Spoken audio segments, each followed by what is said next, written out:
the track, and I always put track in quotations, was this quarter-mile loop right through the hospital parking lot. But it worked. And I remember it was a hot, humid Saturday, August morning in August at Gaylord, and Nelson and I started out. And you can imagine, just a couple of weeks after being in a wheelchair, I was definitely a bit wobbly. But you know what? It felt so, so good. I was taking something back that had been taken away. I felt like I'd conquered the world, and it filled me with such hope. Now, 4 months earlier, my normal Saturday morning run was 6 or 7 miles.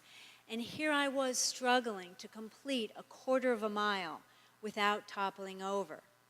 But, what I'd done in the past didn't matter.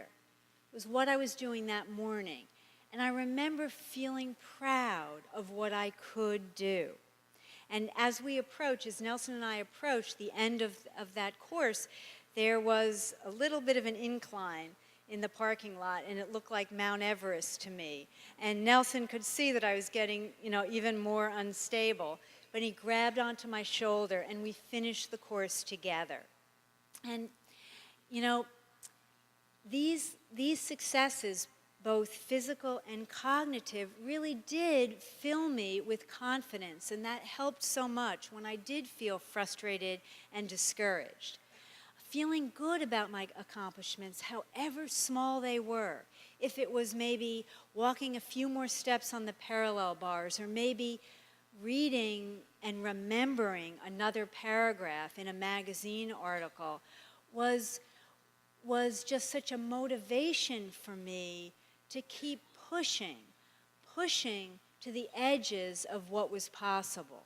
And thankfully, I swear those improvements continue to this very day, 21 years later.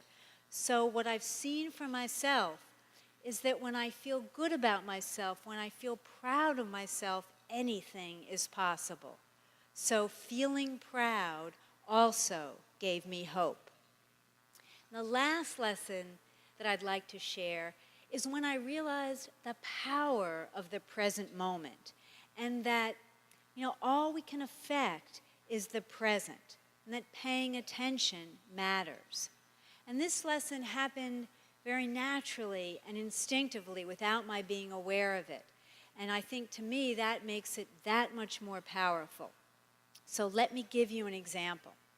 So as a result of the brain injury, everything had been taken away. I couldn't walk, I couldn't speak for a period of time, I couldn't think, and I'd lost control in the use of my hands.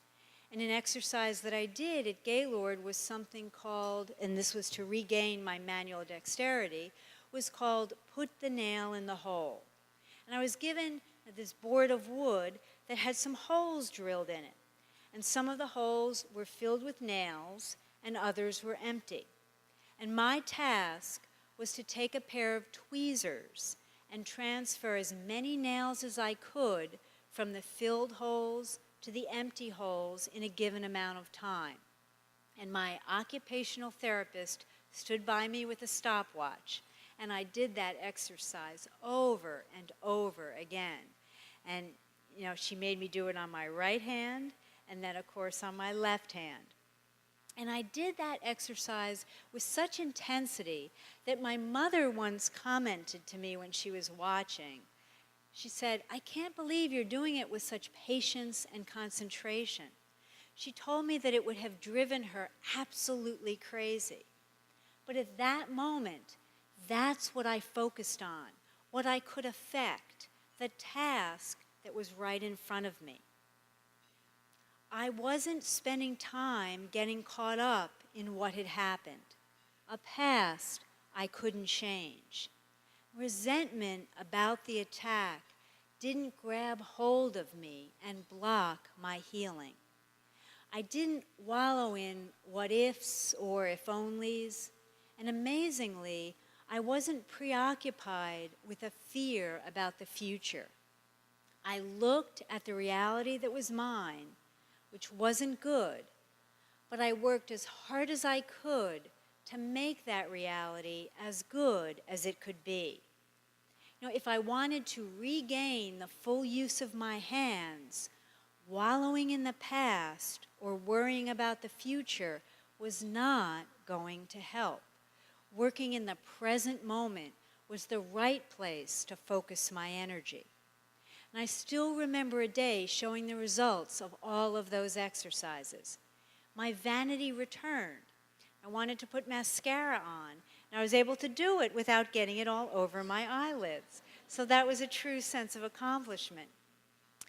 Now, you know, when we're faced with challenges, with an adversity, we can feel helpless, you know, out of control, like we have no options. But by working in the present moment, we can ask ourselves, what can I do right now to make the situation better? And just by asking that question, what can I do right now? We regain control. We take responsibility. And that can change a feeling of helplessness into hope. And I mentioned that this lesson kind of happened naturally. Well, before the attack, I had never heard that expression, present moment. But as a result of my injuries, I found that I had to pay attention to what my mind and my body were doing. I had to because nothing came naturally. I was in the midst of relearning. And that realization is something that I actively try and apply today. I mean, paying attention does make a difference in appreciating all that I do have and in dealing with the challenges that life continues to present. So for me, that process of healing and growing never stops. So, you know, what's been the outcome of these 3 lessons in learning to manage the challenges in my life? And again, the messages are the importance of support, to be proud of what you can do, and the power of the present moment. Well, you know, there's one example that really dramatically captures these lessons that I'd like to share with you. And it was 6.5 years after the attack, in November of 1995, I ran the New York City Marathon. And as I ran those last miles through Central Park, I felt the support from strangers cheering all of us runners on. I felt proud, so proud of the hard work that had gotten me there. And in that moment, I had reclaimed my park, and I knew that I would finish. And after I nearly lost my life in that park, indeed, after doctors had predicted that I might never regain my physical or mental capabilities, I crossed that finish line in 4.5 hours with a huge smile on my face.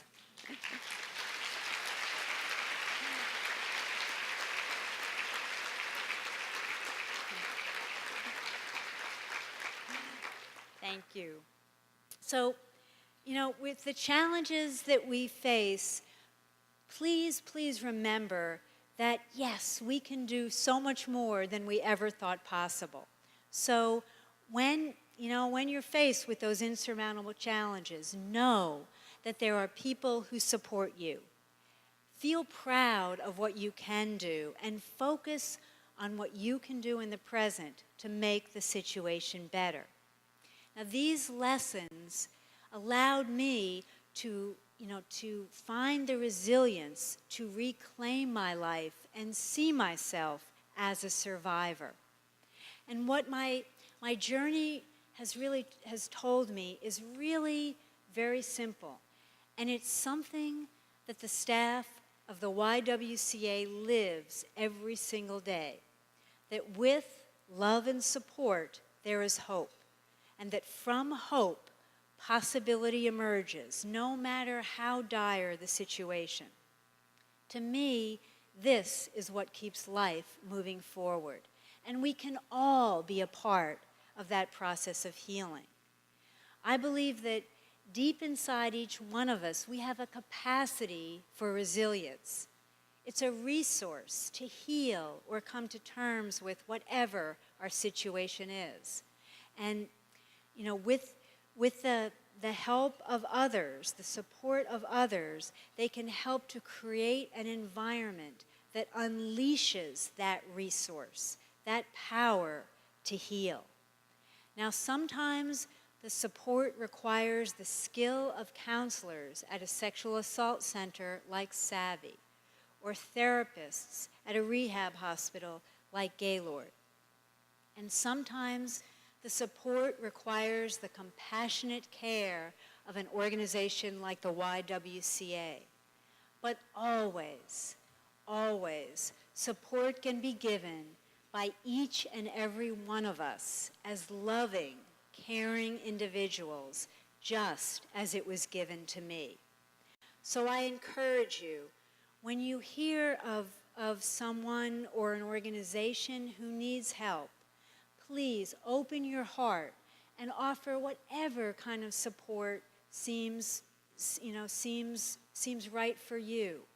Send a card, say a prayer, offer a good intention, volunteer, maybe write that check.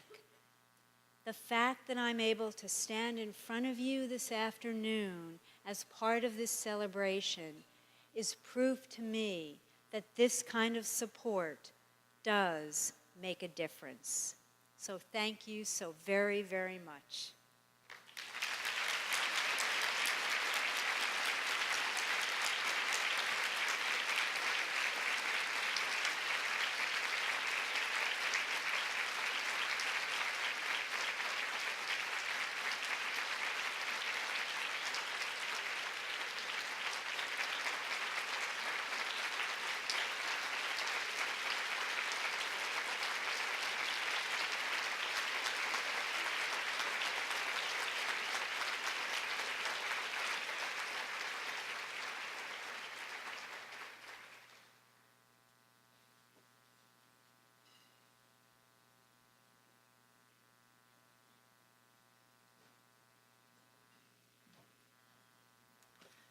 Thank you, Trisha, for sharing your inspiring story and spirit with us. Hello, I am Lori Schott. I am the Outreach Coordinator for the Sexual Assault Program. I've had the privilege of serving our community at the YWCA for 10 years now. Joan Renner, our Program Director, and the force behind building this groundbreaking program, is not able to be up here today, but I'm very honored to speak in her stead. I want to start by mentioning to you that many victims and survivors of sexual assault feel incredibly helpless. Trisha's personal story speaks to this feeling and describes her journey on how to go beyond that helplessness. Her story offers hope for victim survivors of sexual assault, for friends and families of victim survivors, for us all. Thank you, Trisha, for sharing your story and for providing hope for so many people in our community who are hurting and want to heal and to move forward. Today, we've come together to truly make a difference in the lives of our community members. I'd like to share a story with you of one brave young woman. I'll call her Jamie. Jamie was 13 when I first met her. How many of you remember when you were 13? Or how many of you know a 13-year-old? 13 years old. Okay. So a little bit I remember, very little. Like music, I like hanging out with my friends. The 13-year-olds I know nowadays have thumbs that can text at the speed of light. They're usually 7th or 8th grade, and they're growing up so fast, and they think they're adults, but they're still children in so many ways. Jamie is no different. She's bright, quick-witted. She's a lovely girl who adores Hannah Montana and Taylor Swift, the songwriter she taught me. She's good at math. She likes to sing and dreams of being a writer when she grows up.